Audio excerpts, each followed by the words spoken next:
And welcome to week 5. Our topic is pricing and make, buy, and budgets. This week, the reading is Kurtzner chapter 10. Your case is Crosby. And by now, we should be getting this down to a routine where we understand and anticipate what's going on and what we need to do. Starting this discussion, this presentation today, I want to begin by hitting us right between the eyes and make the following statement. An estimate is not a budget. We need to be very, very clear on that. Quite often we use those words interchangeably, technically, and for our effective communications and understanding, we've got to understand that in project management, an estimate is not a budget.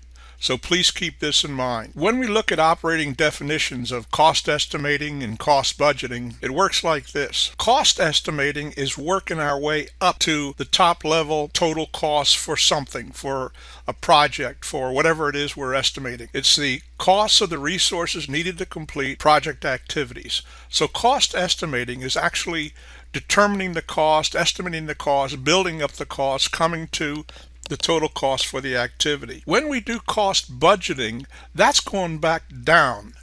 We take our cost estimate up to management, up to the sponsor, the customer. We negotiate, we work with them, we justify it, we support it, we make adjustments. We walk out with a authorized budget. That budget then, if it is different than the cost estimate, we have to flow that down back through our cost buildup. We have to flow that down and make whatever adjustments are necessary and appropriate in the estimate of the project manager till we have it allocated to all of the tasks. And so therefore we have an approved budget for each one of the tasks. And it is a project management's responsibility to flow down that authorized budget to the tasks. Spending a couple of minutes on these slides on key terms and definitions so that we have a common understanding, a common appreciation for the terms that we're using as we go forward.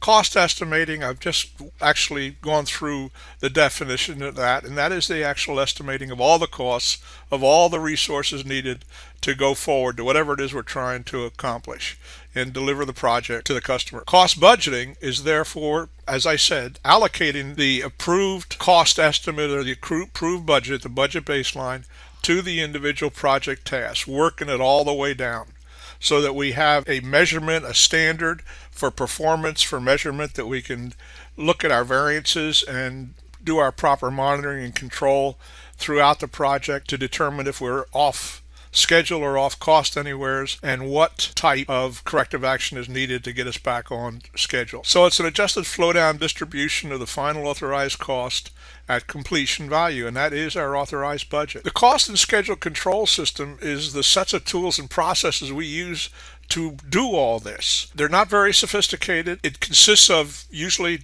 different types of Excel spreadsheets, Word tables. We use Microsoft Project Schedule most often. It is 98% of all projects use Microsoft Project.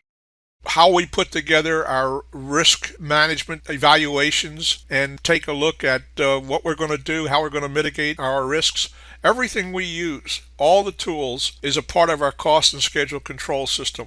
Even our communications plan, our procurement plan, our buying plan, our staffing plan, all of those are a part of the control system that we will use to help us manage the project, detect variances, analyze them, and make whatever corrective actions are necessary. Individuals, a control or cost account manager. Quite often in a project that has some size, we will appoint an individual to be responsible for various cost accounts. Then the cost accounts are a number of tasks or work packages that have different job cost numbers in them. The responsibility for that cost account manager is to manage those costs, watch over them, and check the variances and report back as we take status and help us to keep on track of the project cost performance. The work packages is a collection of tasks. We decide what we want to put in a work package. For instance, there are certain tasks that can be done very well by the machine shop. So what the project manager may elect to do is collect those tasks together, wrap an envelope around them, and call them a work package, and offer that set of tasks as a work package to the machine shop and negotiate the budget, negotiate the staffing, the deliverables, everything about it, and it'll become to that machine shop like a sub-project, a mini project that they will operate and manage and report back on to the project. You can also use a work package when you are going to subcontract something out. You take a set of work out of the project, and it's a number of tasks, because everything to do the project, all the tasks, are a result of your WBS, even those that you intend to contract out. And you wrap an envelope around those like a work package, and that whole package of tasks and work is what you intend to subcontract either internally to some organization or externally to some other contractor.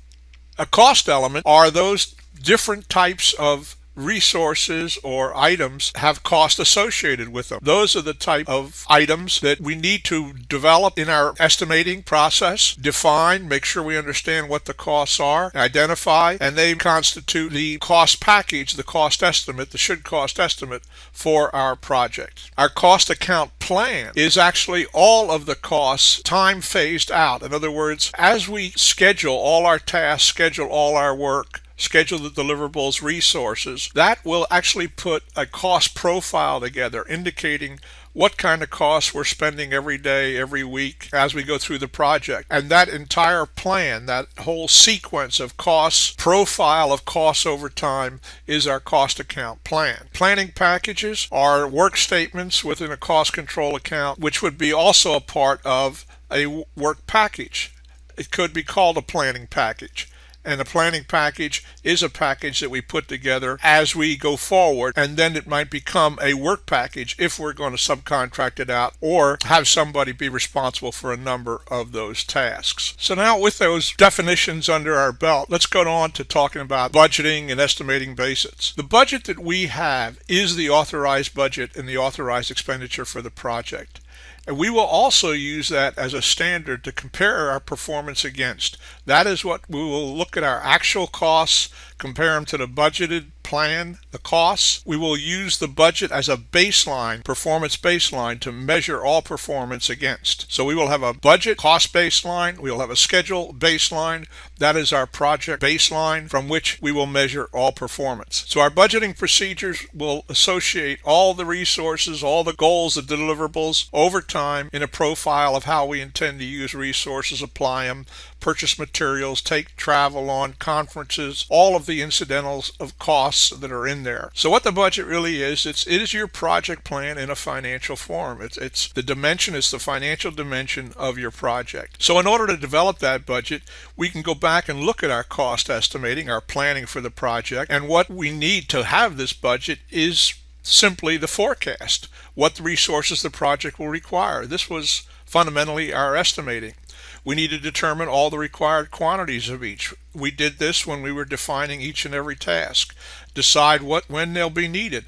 This is after we put our network together, found the critical path, and then we took our network with all the tasks and imported that or transported that into a Gantt chart, which then gave us a time baseline for whenever task was going to be started and when it needed to be completed. And then we'll also understand how much they will cost, because we have them loaded with resources, all the material costs, and the other direct costs that are required, including potential price inflation. For instance, if our project is a year or 2 years in length, our company most often might give a average increase to the employees of the company. And so if the cost rates that we're using, the hourly rates we're using, are going to cover a period where an increase is given by the company, then we might find out what that average increase is, and we have to build that percentage increase into our costs for labor resources after we get through that period. With that as a given, looking now at our cost accounts, our WBS, and we're looking at a work package development, and this really,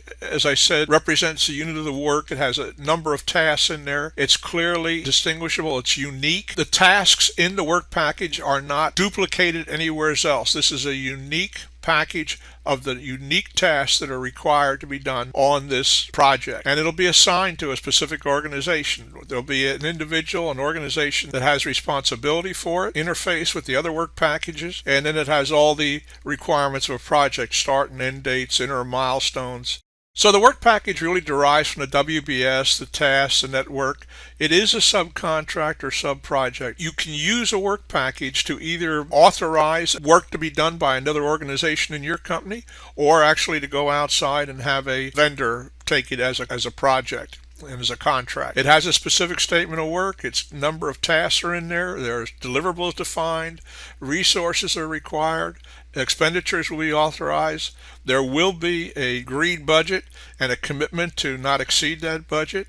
We'll have scheduled milestones. It'll fundamentally be a project and have all the characteristics of a project. When we have a work package defined, a checklist is appropriate so that we can walk down the checklist and make sure that everything is in there, that we do have the defined and measurable deliverables.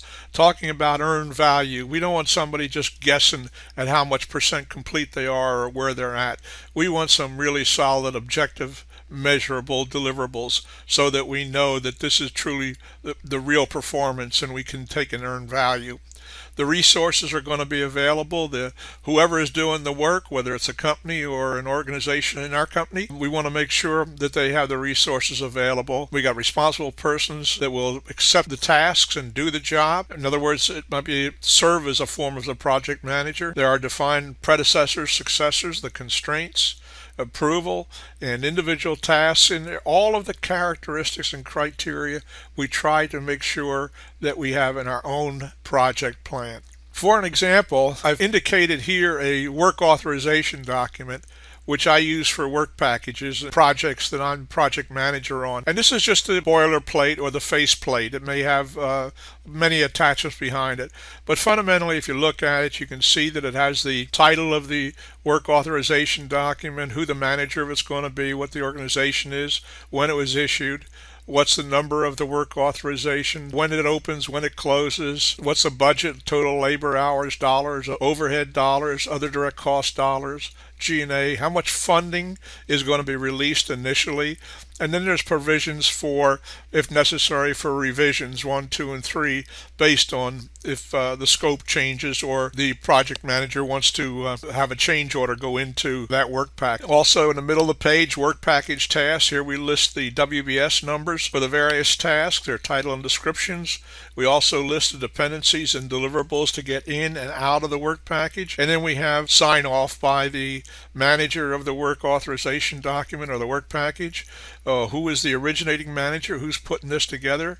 Then we have the program manager or project manager sign off on it, and then we usually like to have a financial individual sign off on it, basically concurring that this is consistent and the right numbers in there based on the authorized budget and the overall top level project plan. A much simpler version is presented here. This is just a description of a very simple work package description, which is, I would consider to be a lot more informal, because in here I don't see many of the resources or the budgets or the scheduled days, except it does have start and end dates for these 3 tasks. And I would say that this is a simple work package with just a few tasks in there, and it probably still would have a lot of oversight by the project itself. A little bit more extensive description. This looks more like what you might find on a basis of estimate sheet, where you have filled out to describe all the definition and all the details for a task as you're working through defining all the tasks that resulted from the breakdown of the WBS into tasks.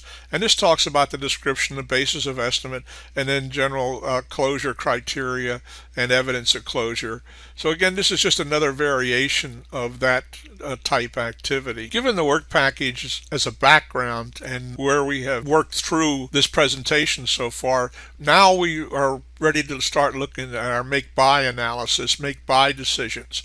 And that is when a project manager decides, do we want to keep this work package, this work in company, or do we want to outsource it? And it is a strategic decision. Sometimes we find out that if we do the work inside the company, give it to another department, we may have an assessment that the discipline is not rigorous enough, or the performance by the department or organization that would do it does not have a reputation for really delivering on time, on schedule, and maintaining cost, or keeping the commitments. They may have other priority work that is going to take precedence. So we sometimes find that even though we'd like to keep it in company, we may have to go outside with it, and we need to evaluate the ramifications for it. There's a lot of trade-offs. In cost trade-offs, you will find that if you go outsource, whoever you outsource to they want to make a profit. That's a amount of money, that's a cost that you wouldn't have to pay income. Also, if you do it in company, though, you're going to be paying all the overhead and the G&A and the other direct costs that are required based on the financial system of the company. Whereas if you go outsource, you may find a company out there that's a lot leaner with less overhead, so you can get cost advantages by doing that too. Also, if you outsource, you may outsource to a company that really specializes in the type of work that you want to outsource. So there's a lot of trade-offs, plus or minuses, why you may want to go make it or why you may want to buy it. And this is a valuation and a strategic decision, and also you need to consider what is in the best interest of the project. And this is where it may get a little bit touchy at times for project managers. While you have a great amount of loyalty and responsibility to your to help them become profitable and growth and all that, as a project manager, you have a primary responsibility for a successful project, assuming that the company took that project as a part of their business plan, what they wanted to have that kind of work. Well, now it's your responsibility to make sure that project is successful, and that may require you to go out and do it outside. So if it is really a strategic type of endeavor, make buy, you have to look for what is the outsourcing potential of the subsystems you have within your project. Are there some kind of components or families of components that's better to go out and have it work? This can apply even if you're not doing a product. If you're doing a service, you're developing a new customer information system, or you're implementing a new database, or implementing a new personnel package for another company. What you need to look at in your make-buy analysis is all these factors, and including you have to consider what is in the best interest of your customer as well. And then to optimize the value chain, absolutely. You always want to make sure you can optimize the value chain, because that'll actually bring the best benefits. So you all have the strategic perspective, but there's also a tactical and operational perspective.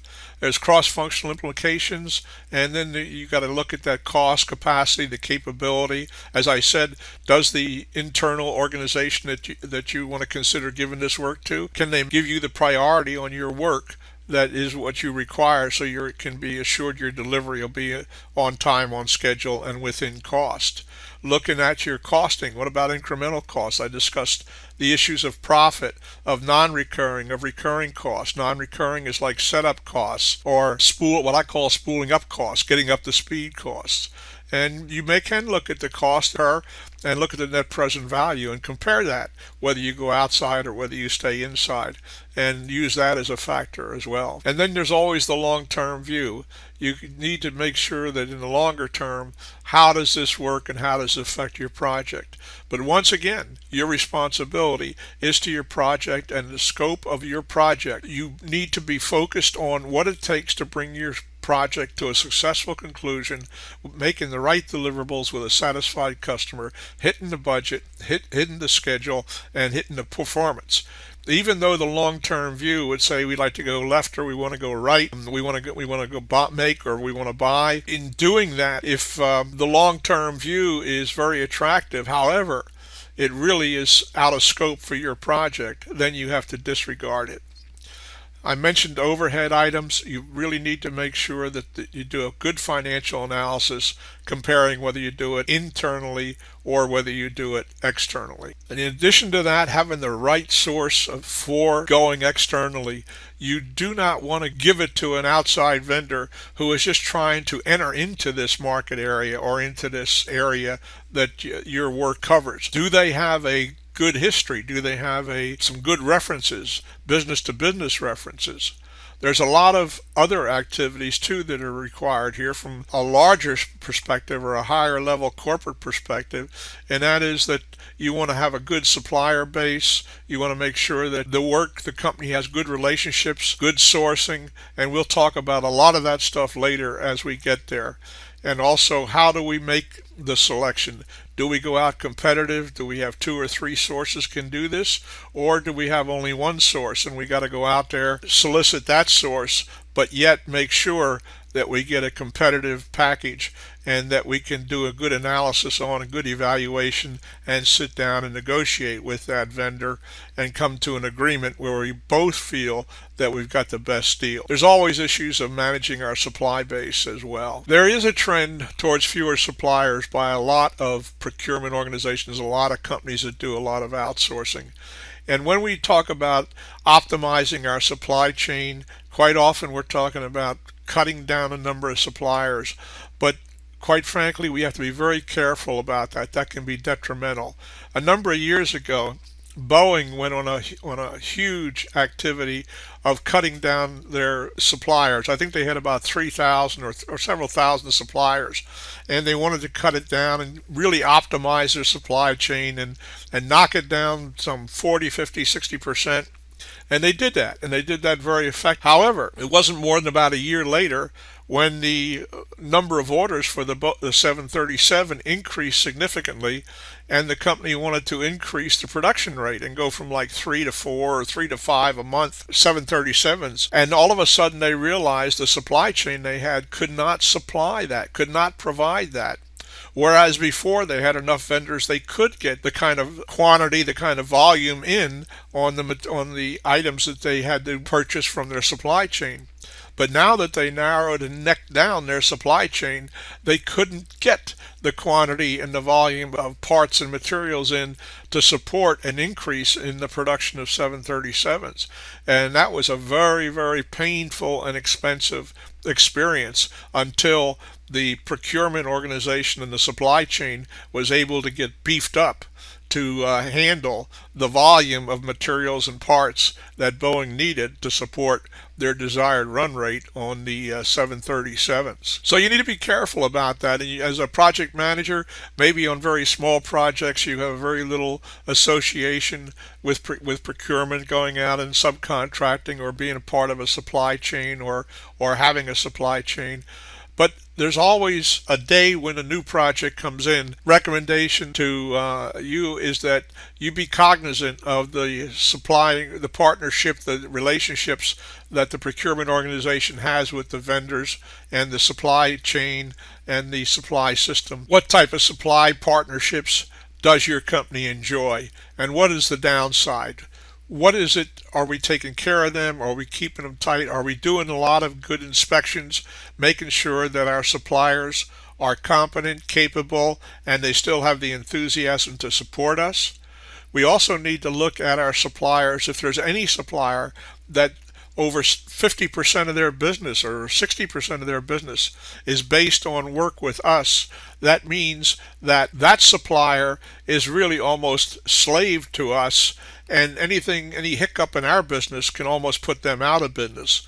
On the other side of that same coin is that if we have a supplier, whereas 60% of their business is to some other customer, then we have to realize that we may not get the attention, we may not get the priority that we think we're going to get or that we need, and the support we're going to need for the work to be done properly to support our project. So these are all issues that need to be considered as we talk about our supply base. A few strategic and tactical issues are that quite often, especially if we're doing some form of development, whether we're doing new coding, new software system, or new products, or even coming up with new services, having suppliers involved early is a consideration.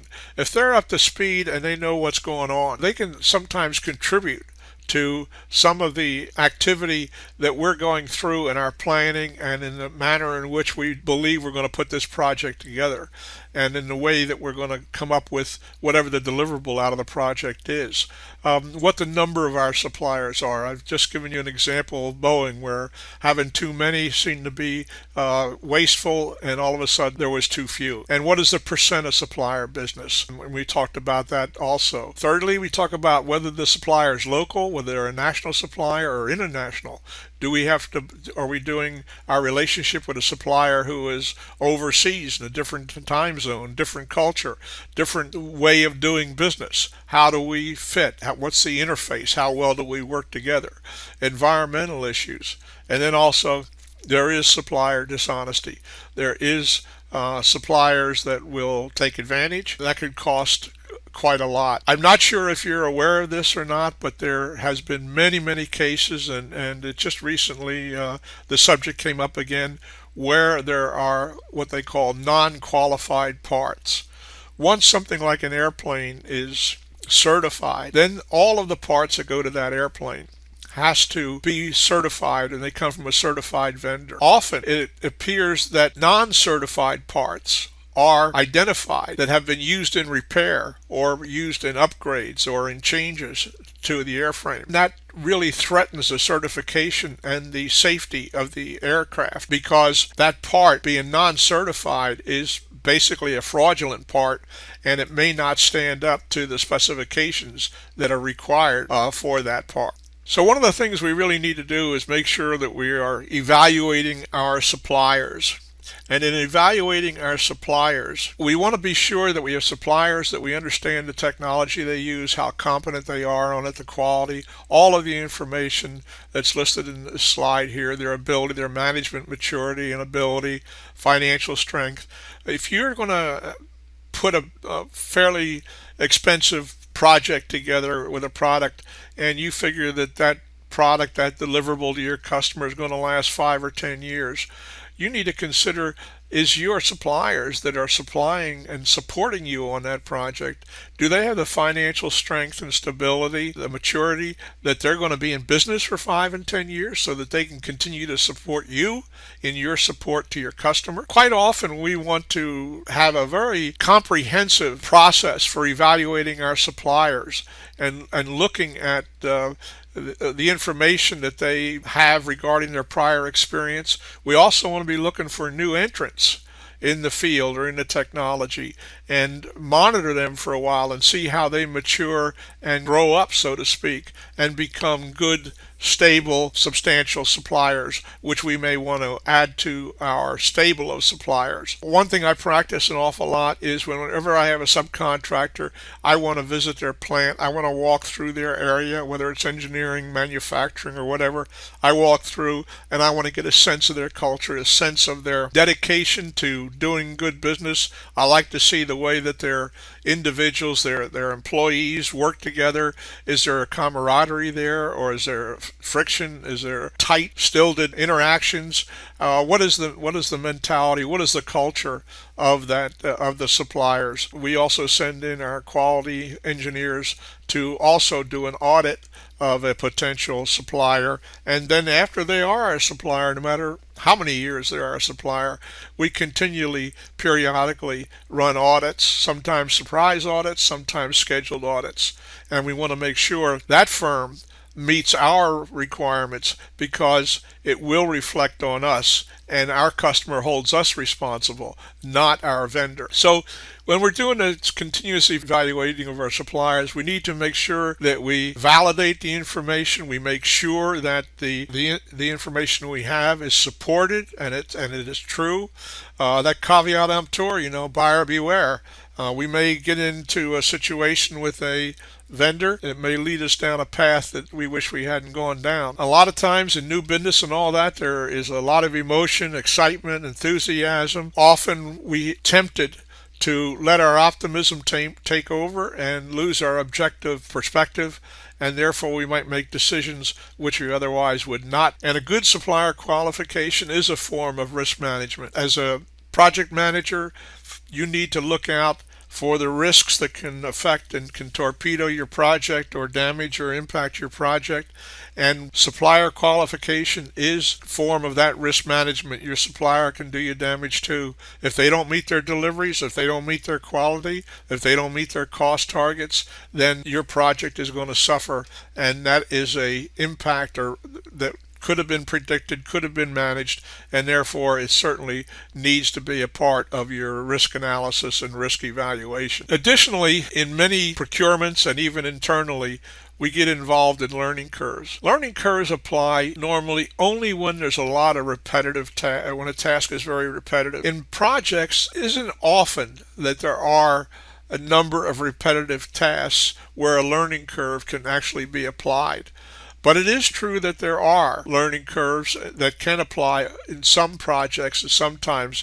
So there needs to be an acknowledgement of learning curves and a certain fundamental knowledge about how they work. And one of the techniques on learning curves, I will have a Excel file posted in this same module with this presentation, and you can download it, and then you can play around with it and change the percent learning curve and change the cost of them and see the effects of them. Fundamentally, a learning curve says in very simple, straightforward way that if you double the quantity that you're producing, your labor hours or your cost will decrease on a predictable rate. For instance, if by looking at your past experience in doing a repetitive task, you determine that after you double the quantity, your cost has been reduced to 80% of what it was before. In other words, a 20% decrease. And then you double it again, and you will experience that same 20% decrease, or that's called an 80% learning curve. And once you've determined what your experience is in learning curve, you can apply that improvement as you double the quantities. And each time you double the quantity, you will get that same percentage improvement. And this is a very effective way of determining how I can produce a number of units and get to some lower average cost, which is marketable and which is competitive. So there are two different types of learning curves, and this one is one which is very, very simple. This curved line indicates fundamentally what I was saying, that as you double the quantity, your improvement or reduction in cost, whether it's hours or dollars or whatever, will be predictable based on whatever the percentage of your learning curve is. And again, I'm going to refer you to that Excel spreadsheet that I'm going to put out there. Download it, play around with it, and then if you have any questions about learning curves, please get back to me and I will give you more information or provide answers to your questions or clarifications. That concludes our presentation for this week. I hope it was fruitful and valuable to you. And if you have any questions, please be sure that you get in touch with me and push me to give you an answer or a clarification. You have a good week now, and looking forward to our continued involvement with each other.